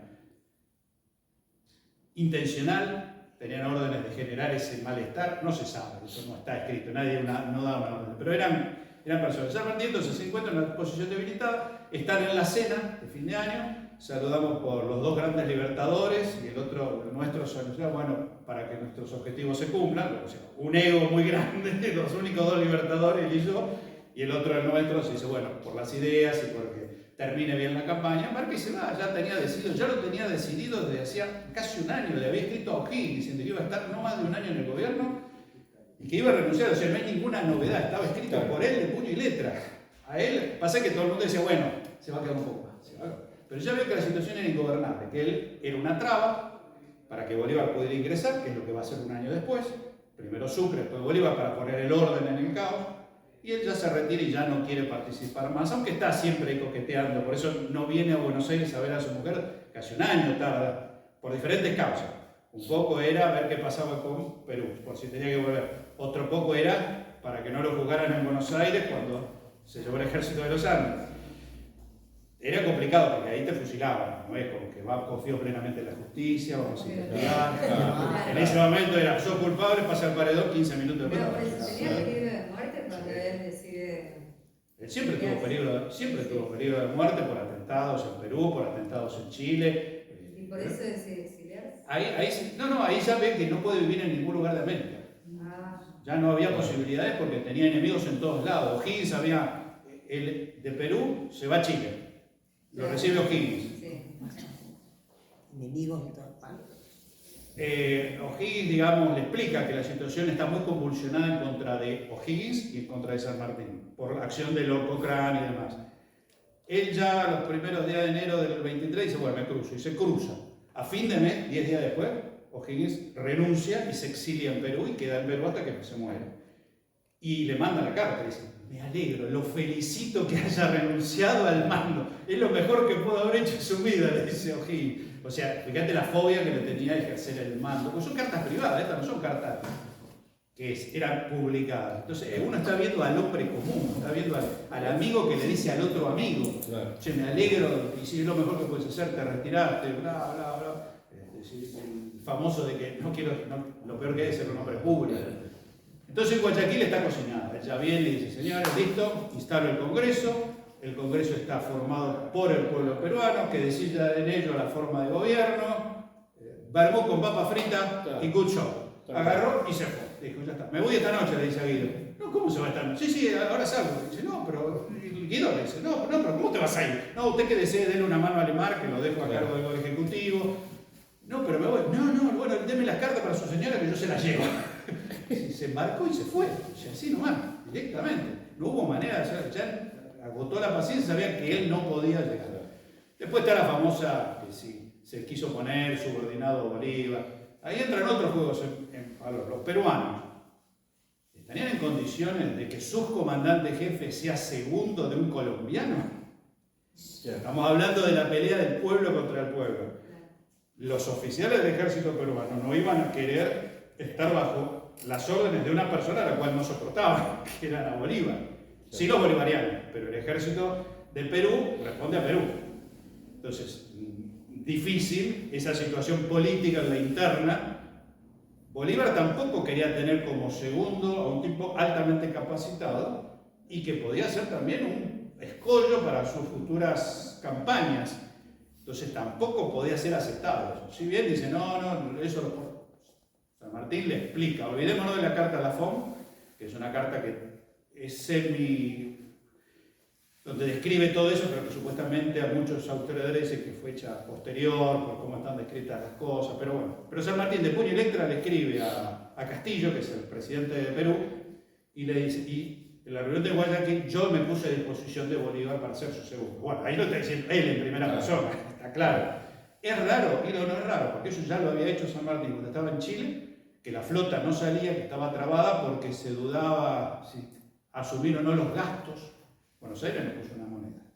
Se abrió después de Chacabuco, Buenos Aires, las provincias decidieron no dar más apoyo porque ya estaban tranquilas, ya se había corrido el peligro. Entonces, ¿cómo voy a hacer una campaña? Pero ¿para qué? Yo ya hice hasta acá, bueno, ahora que siga otro. Los chilenos estaban igual, dicen, bueno, ya está, hicimos Chacabuco, Maipú, nos sacamos a los realistas, ¿por qué tengo que irme al Perú? Tienen razón, el gasto, erogación, impuestos, no querían tampoco. Y sin embargo, O'Higgins los metió en ese brete. Entonces, como no salía, San Martín le dice, bueno, yo renuncio al mando del Ejército Unido, en todo caso, que O'Higgins sea el comandante y yo le hago oficial de Estado Mayor, o sea, el laburo de la seda. Obviamente O'Higgins le dijo, no, olvídate, seguí vos. Pero hay otro antecedente, cuando estaba haciendo el Ejército de los Andes, no le mandaban plata, no le mandaban recursos, ¿no? Entonces San Martín dice, bueno, mire, si hay dudas de mi mando, yo me abro y que pónganlo a Marco Balcarce. Marco Balcarce, que ya había estado combatiendo en Chile, y él dice, yo me corro. O sea, ya hay 3 antecedentes previos de esto de San Martín ceder en función de un bien mayor, que era que se realice la campaña. No importa si soy yo o es él o sos vos. El tema es que la campaña se haga. Entonces, bueno, ahí es donde en Guayaquil San Martín entiende que el contexto que estaba no lo favorecía por ningún lado y que no podía seguir con la interna de Monteagudo. De hecho, a Monteagudo lo derroca. Mientras él esté en Guayaquil, al mismo tiempo, en Lima se produce una revuelta, lo expulsan, le meten una estampilla a Monteagudo, lo sacan de la escena política, a lo cual San Martín se sorprende porque nadie del establishment de gobierno lo sale a cubrir. Y el ejército, que respondería, digamos, tampoco. O sea, yo argentino, se lavaron las manos. Entonces San Martín dice, no tengo apoyo tampoco ni del ejército, porque si no tendría que haber salido a cubrir el hombre fuerte que era Monteagudo, el hombre más conspiranoico de armas de bar. Lo entregaron. San Martín dijo, ya está, hasta acá llegamos. Entonces, fíjate todos los otros entreverones que hay en el entorno político. Si no es que San Martín me voy, Tokio voy. Profesor, notamos el auditorio que usted es un apasionado. Sí. Cuando usted considere ponerle límite, usted diga hasta cuándo usted puede llegar. La pasión se desarrolla, pero dependemos de usted como usted considere. Sí, sí, como por usted eso. considere. Un poco, yo no sé cuánto, porque no tomé cuando empezamos. ¿Qué hora es ahora? La pasión es así. Sí, por eso. Ahora son 10 para las 6. No, ya está, suficiente. Por eso. Hagamos la foto ahora. Sí, hagamos la foto. sí, Claro, por hagamos la eso foto. le decía. Así queda algo para otra merienda. Para otra charla. En un segundo momento. Bueno, Claro, Irma, sí, sí, no, porque no tomé el Irma, horario. un momentito. Vamos a, como estamos dentro de este marco y la disertación era preguntas y respuestas, Sí. por supuesto es lógico que se extienda y que realmente las personas vayan evacuando sus, sus Perfecto, inquietudes. perfecto. Acá hay Así que lo que sí tenemos que llegar a darle un marco y un cierre y un corolario. Correcto. Así que le vamos a dar el broche y el cierre a cómo termina la figura de San Martín con su digamos, paso. con su vida, bueno, su mes, su... Sí, sí, no, digamos, la idea no es hacer una No, y cuestión aparte biográfica. quería yo que Sí. diera la... 10 minutos más. O sea, 10 minutos más para ir Sí, cerrando. si no, ya cerramos acá y dejamos Bolón Sumer Por para favor, otra. quisiera Para que otra te charla. Claro, en tu posición, Sí. porque los tiempos los manejo yo. Acá no, dijo 10 minutos acá el padrino. Bueno, No, no, pero está bien, yo no me había dado cuenta, ya eran 2 horas. Después seguimos en pasos perdidos, como se dice. Y en lo sucesivo les voy a pasar por el WhatsApp digamos, las atribuciones que tiene Maseria. Para que las tengan en cuenta. Bueno, los tiempos que maneja Maseria. ¿Tenías un libro? Sí, sí, ya lo comentó. Sí, él lo vio chiquito, era para descargar un poco, porque un amigo me rompió, me dijo, escribí. ¿No lo trajiste? La última. Sí, La sí. última ya en el rincón. Sí, por favor, lo tenía en el tintero, voy a aprovechar los últimos minutitos. Sé que San Martín se mostró prescindente en el conflicto unitario federales acá en Argentina y sé que lo tomó muy mal el fusilamiento de Dorrego. Así que bueno, me gustaría saber un poquito su posición, la posición de San Martín en el tema unitarios y federales. Y otra preguntita que se me ocurrió así en el momento en que te escuchaba disertar. En el momento de la batalla de Ituzaingó, ¿dónde estaba San Martín? ¿Estaba ya exiliado? Sí. Esa fue la última batalla donde van a participar todos a viejos granaderos que empezaron en 1812. Ahí vamos a encontrar a Lavalle, vamos a llegar a Bransen, vamos a encontrar a Alvarado, vamos a encontrar a los Escaladas, vamos a encontrar al hermano de Lavalle, vamos a encontrar a todos esos viejos granaderos que habían venido a la guerra de la independencia en Ituzaingó, y que fue una victoria, como corresponde. Se la conoce como la batalla de las desobediencias, porque de hecho se la estudia, porque se gana porque Lavalle hace una maniobra ajena a las órdenes que le había dado Alvear y decide extender su línea para atacar de costado a los brasileños, que lo sorprende y eso hace que, digamos, se rompa la línea brasilera. Bransen muere. Era su padrino, San Martín era padrino de casamiento de Bransen. Y Bransen le dice, hombre condecorado por la Legión de Honor en Francia, que está en el Museo Histórico Nacional, está su uniforme, le dice a Alvear, general, me está mandando al muere.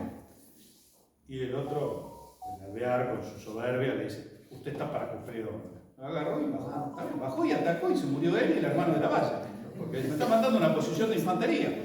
Totalmente preparada. Entonces atacó con la caballera y lo bajaron a tiro. Ustedes ven las películas inglesas que están todos uno al lado del otro, dispararon todos, cayeron panza arriba. Y el tipo se hizo matar. Otro no, Albert dijo, lo vamos viendo.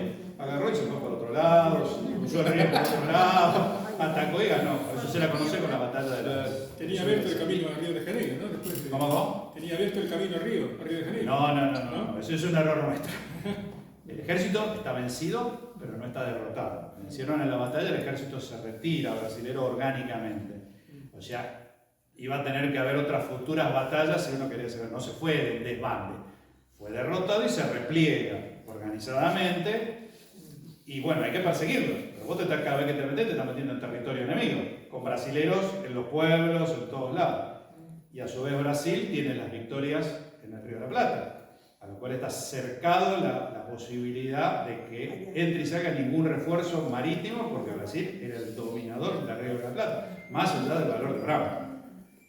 Impecable, con 3 barquitos, 2 veleros, 5 cañones y 2 sables, hizo desastre con la flota de río que mandó la flota imperial. Pero la flota imperial estaba afuera, esa el mejor estilo inglés, varias líneas de cañones, no podían entrar porque el calado no se los permitía, pero estaba todo bloqueado. O sea, marítimamente Brown logra unas batallas, pero la victoria marítima es brasilera.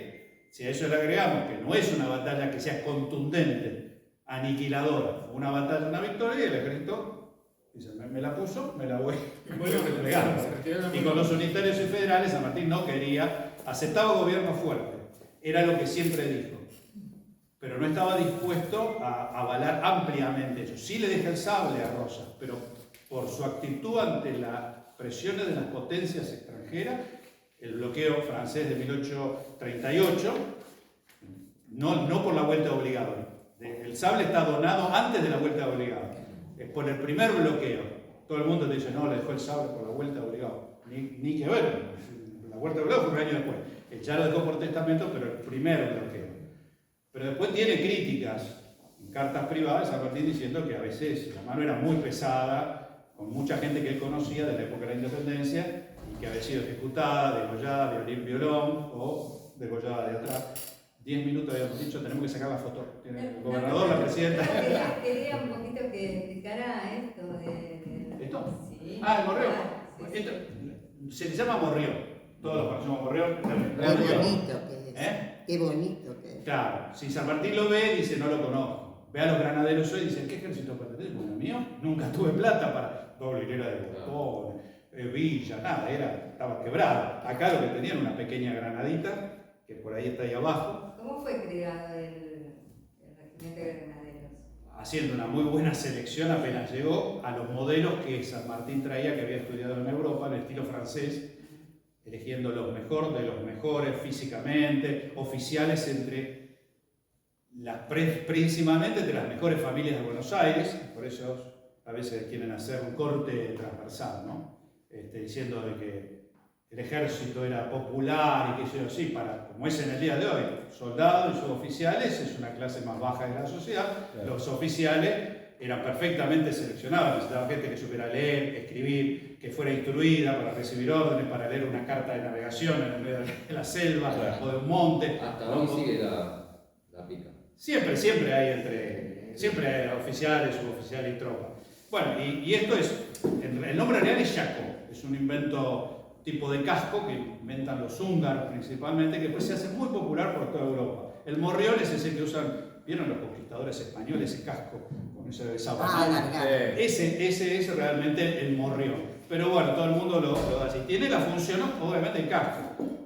No, porque es una versión de los granaderos modernos. Suela, dura, cuestión de aguantar golpes de sable. Claro. Tiene que aguantar. Claro.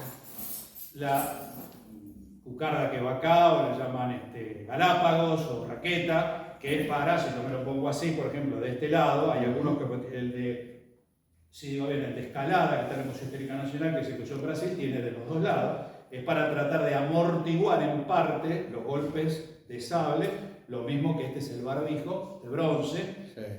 Para amortiguar en parte, digamos, los impactos. Lo mismo, si le pones un chapón acá y esto es de suela, como ya hablábamos, el efecto psicológico de partir hasta el tuétano, esto aguanta y el escudo de acá te amortigua también el casco. Todo tiene una función entre lo estético y lo funcional, no es solo estético. Y, ¿qué te iba a decir? Se me escapó recién. Entonces, bueno, esto se llama realmente es un Jaco. Un Jaco, pero bueno, todo el mundo lo conocemos como morrión, que es la función de un casco. Y el pompón, que está acá. Si ustedes vieron, los patricios tienen plumas. Sí. Claro. Esto tienen rojo. Hay otros regimientos históricos que lo ven que tienen morrión, pero esto es verde o es celeste. Y normalmente el trompeta de órdenes, el que da, porque las órdenes en esa época no había radio. Hey, acá jaque mate, rey, dos, algunos se rieron, vieron combate. Me tomás. Claro, me tomás, cuéchile. Bueno, en esa época no había, entonces ¿qué hacían? Pífanos, pífanos y redoblantes, Claro. eran las órdenes de la infantería. El clarín era de las caballerías. Así se daban las órdenes que se transmitían. Pero claro, el jefe del Estado Mayor, el Organo Mayor, estaba en la batalla, tenía todas las unidades ahí en el bajo, lo ven en el cruce de los Andes con De la Serna, que ven el ejército ya formado, ¿viste? Claro, pero de golpe en la batalla es una marabunta de gente que uno no sabe quién es tuyo, quién es de él. Entonces, ¿qué hacía? Bueno, vos sabés que los granaderos son azules con vivo rojo y con pompón rojo. Pero si son azules con vivos verdes y pompón verde, es el 8 de infantería. ¿Sí? Entonces vos los vas viendo cómo se acomodan en la batalla con el catalejo, cómo estaban. Entonces en base a eso él decía ataque, defienda, y los uniformes eran distintos. A tal punto que la última columna, de las 6, del curso de los Andes, la última, la de Freire, esa que le piden permiso a los pehuenches para cruzar, él manda pequeños destacamentos de todos los regimientos. O sea, hay pequeños grupitos de 10 soldados con los uniformes de granadero, 10 del 8, 10 del 11, y así. Entonces, claro, los espías y los indios que estaban en tráfico de información con los españoles, le describen los uniformes, porque es la manera que también San Martín sabía qué regimiento sabía el otro, en función de que los espías le decían, este regimiento que tiene tal color, pantalón tanto, botas tanto, chaqueta tanto. Entonces él iba tomando nota de quiénes eran. Entonces le dicen a Marco del Pombo, o a los generales, por ese paso están pasando unidades que tienen estos colores. Bla, bla, bla. Entonces el otro dice, esto es granadero, esto es regimiento, entonces vienen por acá. Entonces sacaba tropas de Santiago de Estirón, cubrían el lugar, y eran 120. Pero los indios le decían, sí, hay gente vestida así, los indios, los espías, los curas, porque le pasaban información, usted confesaba y el cura después iba y le pasaba la información a los realistas. Por eso San Martín a los curas, sospechosos, los mandaba 50 leguas adentro de la provincia con prohibición de tomar contacto con la población y de confesar. Porque estaban los propios, curas propios, sí, ahí hablar, no hay problema de eso. Bien, la foto. La foto. Yo la foto. No, que tenía una duda, soy venezolana, Ajá. entonces me queda la duda porque en Venezuela nosotros, la educación que nos dijeron era que Simón Bolívar había libertado 5 países, entre esos está Perú. Entre ellos Está Perú. es correcto. Consolida la independencia. Sí, Consolida la independencia se le da a San Martín con la toma y jura de independencia, el 28 de julio. Cuando Bolívar ingresa, ya ellos tenían Congreso instalado pero no estaba consolidado. Bolívar lo que hace es consolidar la independencia de Perú y después, Sucre crea la República de Bolívar, que después se cambia a Bolivia. Pero digamos, era así. Él consolida la independencia que ya la tenía declarada por actas de San Martín. Porque entre eso estaba Venezuela, Colombia, Perú, Bolivia y Sí, está bien. Ecuador. Está bien, Bueno, sí, sí. básicamente terminamos ya. Sí, ya terminé. Sí, todo lo demás ya Voy a dicho. tener, las máximas son merceditas. Bueno, hoy las máximas. Sí, parte de los valores. Exactamente. Sí, eso es no se sabe si van dirigidas a ella. La Ajá. forma de redactar es como que va dirigida hacia alguien que la está educando, puede ser su tutor. En Claro. Inglaterra se ve que la deja. Y le recomienda que haga escala en todos esos puntos, preparándola para otro tipo de sociedad. De hecho, le dice que tiene que respetar y ayudar a los pobres, que le dice que sea respetuoso de las otras opiniones religiosas, lo cual para la época Qué era bien que la había formado.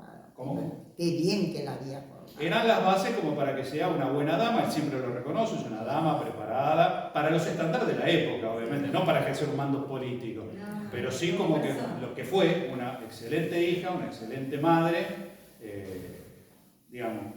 muy cuidadosa de su imagen pública. Estaba casada con Mariano Balcarce, que también era una persona de mucha importancia política, él sí llevaba. Entonces las máximas son siempre buenos que las recuerden en los colegios, Claro. como valores base. ¿Y él falleció de catarata o no? No, ahí se operó, no quiero imaginarme lo que era la operación de catarata de esa época. Esto lo me había olvidado. El famoso daguerrotipo, este es el tamaño real, este es una réplica del daguerrotipo que posa. No es grande, no había. Era chiquitito así. Era una cosa chiquitita con la foto de él que él se negaba porque esto de la tecnología. Me suena eso, yo siempre digo como el medio. Si me saca de 2 o 3 cosas me vuelvo loco con la computadora.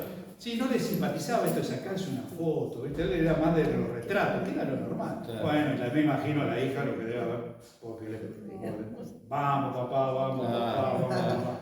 Bueno, al fin y al cabo el hombre aflojó a los 70 y pico de años y se sacó un daguerrotipo que sería esto, es así. Este es una réplica que hizo un rosarino, copiándolo las medidas, el tipo mandó a hacer tallar la madera, todo igual, este es el... Es hermoso. ¿Y de qué falleció? No, falleció de todo, bueno, tenía problemas de úlcera, no, catarata fue en el último año que ya no podía leer, Sí. pero sí era problemas gastrointestinales que tuvo siempre, eso llámese hoy estrés, Sí. siempre tuvo problemas de eso, tomaba mucho café, de ahí sus úlceras permanentemente, la gota, que no lo dejaba caminar, o sea, los achaques de toda la vida en campaña, pero así todo tiene 62 años, murió, lo enterró varios. Sí. Antes que él lo enterró, perdón, a Bolívar, lo enterró O'Higgins, enterró a muchos amigos de la campaña. Bolívar con un montón. Bueno, un Perdón, yo aplauso. hablé bien de Bolívar, mira, no sabía. No sabía que era venezolano, tenía que haber dicho. Pero así mejor porque puedo hablar con libertad. Bueno, No lo dije. un Bueno, gran aplauso.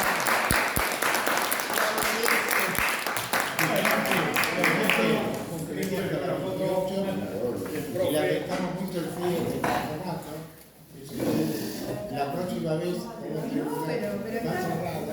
está cálido. No, pero yo estoy transpirando, no sabés cómo estoy transpirando. no. Una metáfora. No trajiste